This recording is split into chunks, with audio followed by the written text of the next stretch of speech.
Hello everybody and welcome to this playthrough for Pro and Expert Division with various wind here for the Hot Springs Tournament in the Sharupa Springs in Golf Clash the game. Video is sponsored by Golf Clash and Playdemic. Make sure that you do hit the thumbs up button, also subscribe to the channel and turn on the notifications. You can get the ultimate tournament guide for Pro, Expert and Master or the exclusive Tour text guide for Tour 7 up to Tour 12 but very soon Tour 13 by going to Patreon. Link to Patreon and our guides is directly in the description down below. Follow the info box on the right hand side for the club distance adjustment, elevation adjustment, also what ball and club type I suggest you to play with. Have in mind that those are all suggestions and you don't have to follow it if you don't want to, but there is always a plan behind it. So let's go to hole number one. Hole number one, we're gonna play on the left side fairway. This because we wanna make sure to catch the funnel on the second shot, but yeah, we're not going to talk about that until it's time to play the second shot. 4.5 bar top spin, 2 left spin. I would recommend to play with a power 3 ball here to prevent us from having to go with overpower, which we would otherwise have to do, especially if we do play with a lower level driver. If we do have a headwind, we could consider playing with a power 5 ball or even a power 4 ball to again reduce the overpower so we don't have to go with a lot. Max plus 10 adjustment, I push up to max as we are not really having enough tailwind to leave it where it is. Half a ball of curl to the left, and now the ball is going to bounce on the fairway and roll up to this fairway here. And we do want to get that little glitch roll in the end. That's perfect because now we know we're going to be close to minimum distance on the second shot.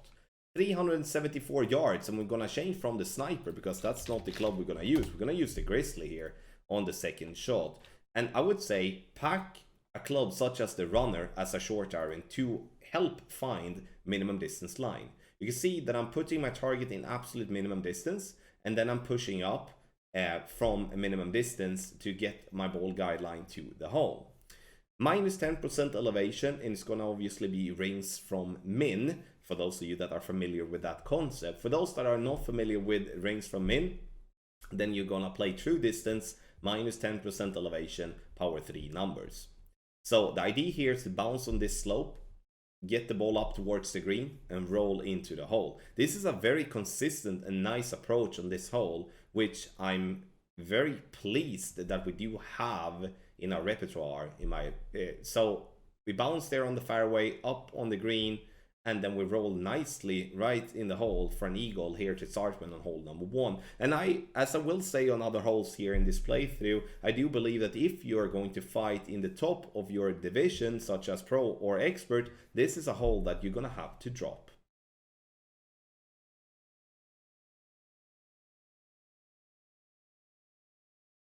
For hole number two, the sniper is the option when it comes to the club. When it comes to the ball, I would say Katana or a Kingmaker is the ball to choose. In headwind, I would recommend a Kingmaker to make sure we're not gonna go in between clubs, especially if we do have a low level sniper.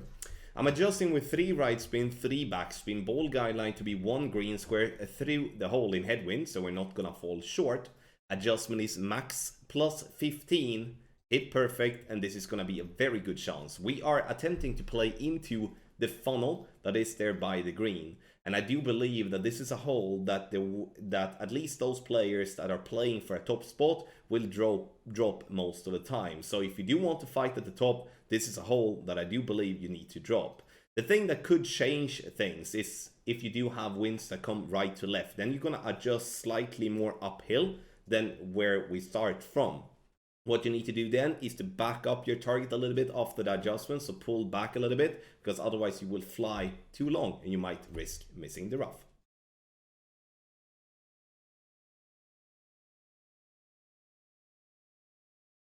For hole number 3, this is going to be a tough one to make an eagle at. Even if we do have a tailwind, it's not gonna be a gimme at all. We're gonna talk about the different options that we do have here off tee in just a bit, but first we do have a headwind that we're gonna at least show here in the video. Max top spin, which is 4.9 top spin and 2 left spin. If you don't have the rock level 8 plus, then use a different driver with this type of wind, such as Apocalypse, Extra Mile, or the Thor's Hammer.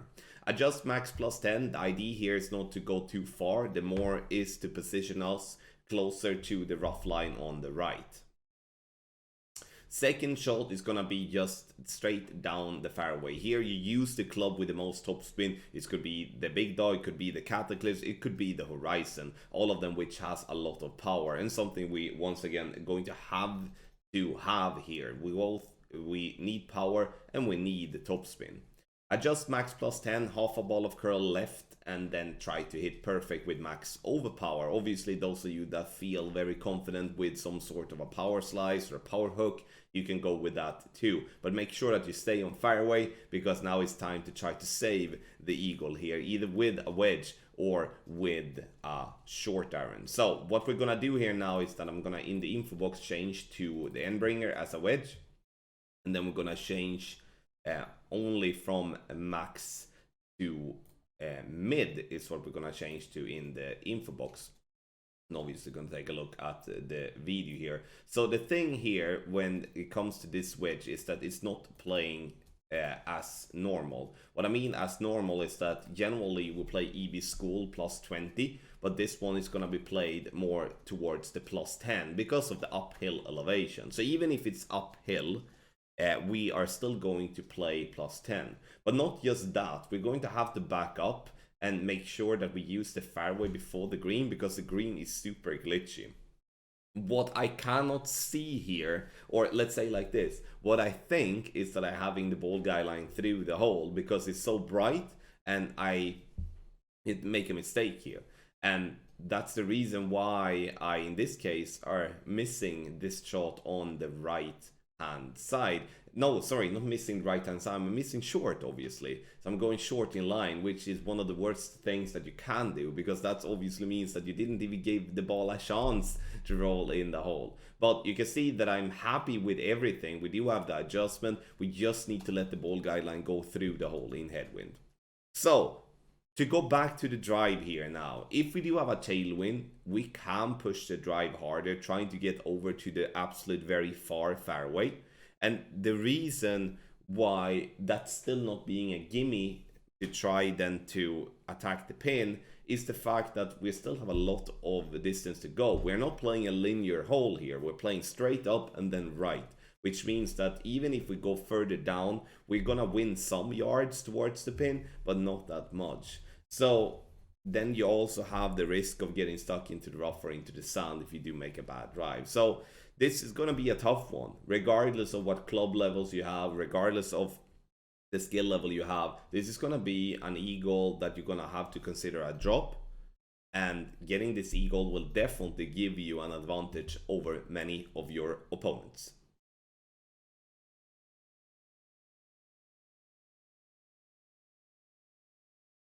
For hole number 4, we're gonna use our long iron in crosswind and a tailwind and bounce on the fairway pad in that little hole that you can see there by the bunker. Using whatever topspin and side spin that gets the ball guideline to be just short of hole if it is a tailwind. If it is crosswind, ball guideline to the hole. Adjustment shall be maximum distance with a 20% over adjustment. What I would as well recommend here, especially in tailwind, is to go with somewhat an 1159 pull angle. The reason for that is that the tailwind will push the ball a little bit more right, as it won't curve down as we would like. And that's the reason why I'm missing the hole to the right here in this video. So try to aim with an 1159 on your pull, and then that's going to be good. Again, max plus 20. Hit perfect, and this is going to have a good chance, especially if you do play with a Grizzly or with a B52 that has a good ball guideline that will help you immensely when it comes to aiming at the hole.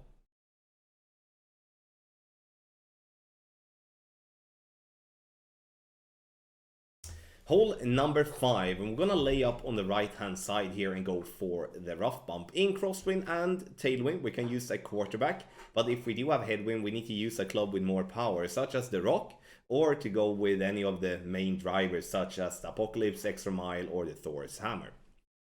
Adjust is gonna be max plus 10. And we're gonna use all the side spin that we do can. And here I'm not using that much topspin because I want to try to deliberately get into sniper range instead of getting into grizzly range, which could be an alternative. But the problem with that is it's so dependent then on what level of grizzly you have. Here, with this approach, you can play with a sniper that is level 7 or better, which the majority of the players playing pro and expert will have. Second shot, we're gonna play with no elevation, and we're gonna use, in this instance, it would be better to use rings from min. If you aren't familiar with the concept rings from min, then you play true distance, no elevation for this shot. Ball guideline needs to go through the hole here, and the reason for that, even though we have tailwind, because you have probably heard me say that if we have tailwind, ball guideline should be short of hole. But the reason we want to have the ball guideline through the hole here is because we are adjusting from a higher to a lower point, which means that we're gonna lose distance. So we're not go short, we're going to have to get the ball guideline through the hole. Bouncing into the rough, you can see that the ball rolls up here. Unfortunately, we are slightly over adjusting this one. The reason for that is that I'm playing with 10% elevation in the video, whereof no elevation would have been much better. So in the end, hole number 5 offers a good opportunity here to get an eagle.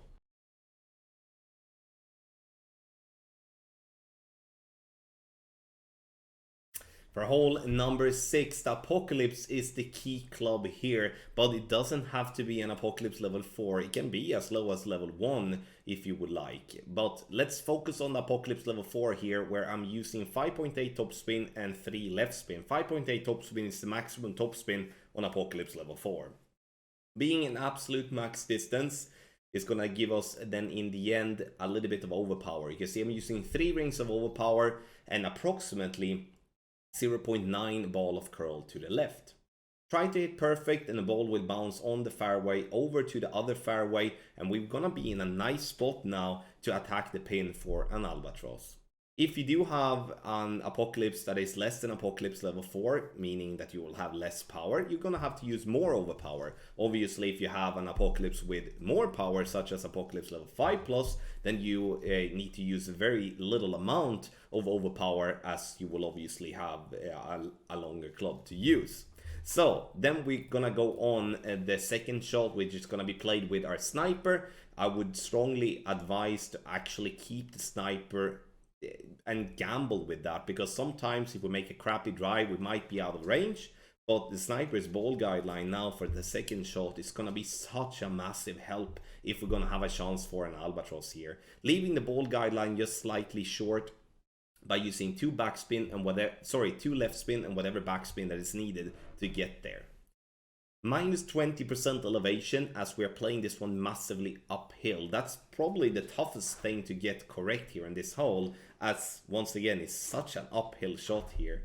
And perfect ball, and you will see it bounce on the fairway and taking that little turn there and getting it to drop on the right side of the hole. I'm not sitting here to say that you're gonna drop this all the time, but with this play you will have a chance all the time. And if just getting one drop will definitely be way more than many of your opponents will ever have on hole number 6, because this is not an easy par 5.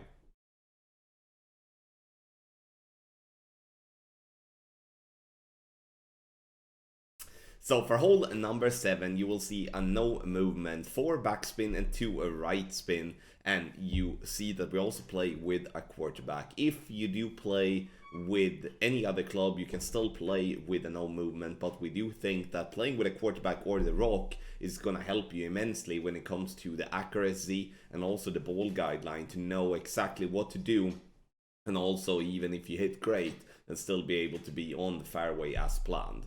Max plus 20, power 3 ball numbers, and you can see that I do hit perfect with a Titan ball. Bounce on the fairway over and positioned more left of the fairway, which gives us a better angle for the second shot.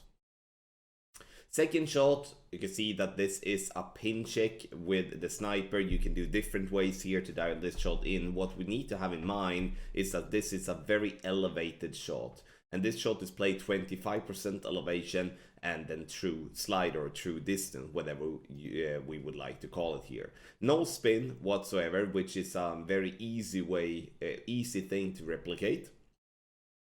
adjustment is done, or like on its way to be done, and then it's all about hitting perfect. Even if hitting perfect here, getting this ball to drop is not gonna be easy, because once again it's a very elevated shot and you play massively downhill, and then the ball will be a lot affected by the wind. The rough bump obviously takes away some of the secondary wind push, but it's still going to be a tough drop. If we do have a tailwind on this hole, I would say more tailwind than crosswind, and especially now with the new topspin boost balls and stuff like that, then we are able to go for the green area directly, and you will see one example here just now. So for the blast shot here, we're gonna have to play with a club that gives us minimum 4.5 bar topspin if we do have a club such as an Apocalypse level 5+. If we don't have Apocalypse level 5+, we would need to play with a little bit more topspin if we play with an Extra Mile or a Thor Hammer, as it has less power. Stretch out the max to see the ball guideline going centered down the fairway on the right. Adjust this max plus 20, and here you can see that we're gonna push up, but we're not gonna push up to absolute max. I'm pushing up 5 yards after the adjustment.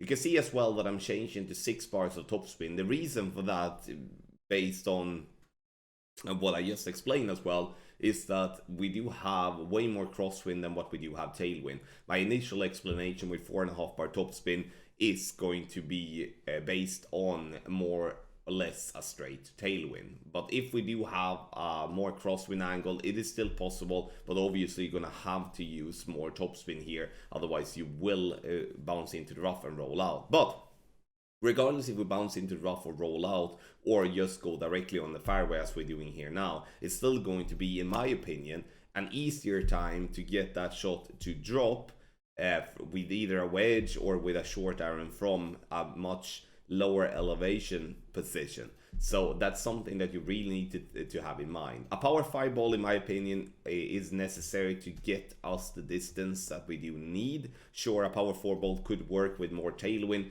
but as a berserker, it's a free one to win in the golden shot. That's definitely the ball that I mainly suggest.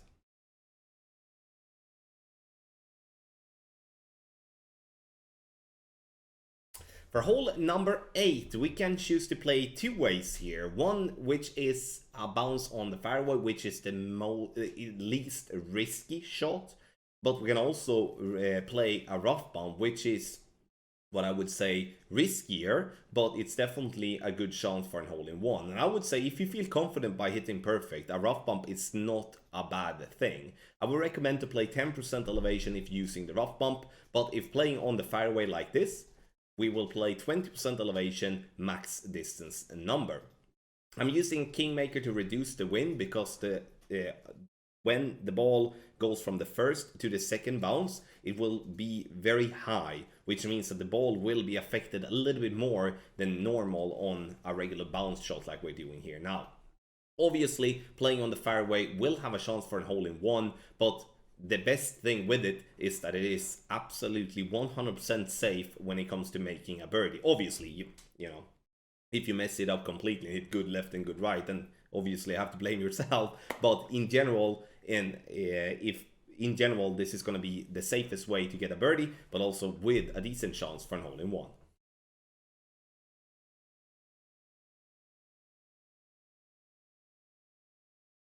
So, hole number 9, we're gonna play with the driver with the most topspin possible. Unfortunately, I don't have the big topper equipped, otherwise that would have been the club that I would use. I would say the Horizon is a very important club for the second shot, and you will notice why once it's time to take the second shot in just a bit. Max topspin, and then I'm playing with a Katana ball.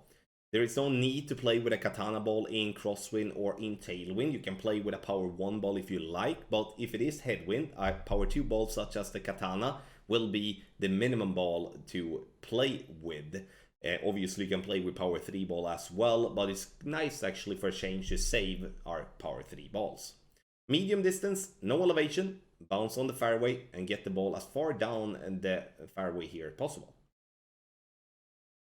For the second shot, now we're gonna focus on the Horizon. It's not a club that we're using often, But I'm trying to play this one the safest way that I can to get myself an eagle, because I feel that albatross is too hard to get if we are not having a very good tailwind of T, and we can blast it down maybe with a power slice or something like that. But in the end, now, Horizon, use as much side spin together with top spin possible. Aim to this center rock you can see, it's left of green.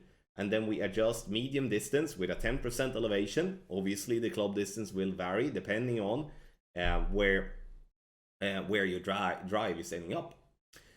You can see, using somewhere between half a ball to one ball of curl to the right, it's important for me to not over curl it and flirt with that bunker that is on the right of the green. And if I can get myself to the fringe here for a simple wedge, I will take that all day and every day, instead of trying to get the ball on green to maybe push it for an albatross, but then risking rolling too far, rolling down into the rough on the back of the green, and then miss my shot from the rough and get a birdie. So an eagle is the play here for hole number 9. Thank you so much everybody for watching this playthrough for Pro and Expert Division with various wind here for the Hot Springs tournament in Golf Clash the game. Make sure to get the ultimate tournament guides for Pro, Expert and Master here in December, but also the exclusive Tour Tech Scouts where we will launch our Tour 13 guides for those that are interested in that. We obviously have Tour 7 up to Tour 12 already done for you. Video sponsored by Golf Clash and Playdemic. Thank you so much for watching and good luck in your Golf Clash game.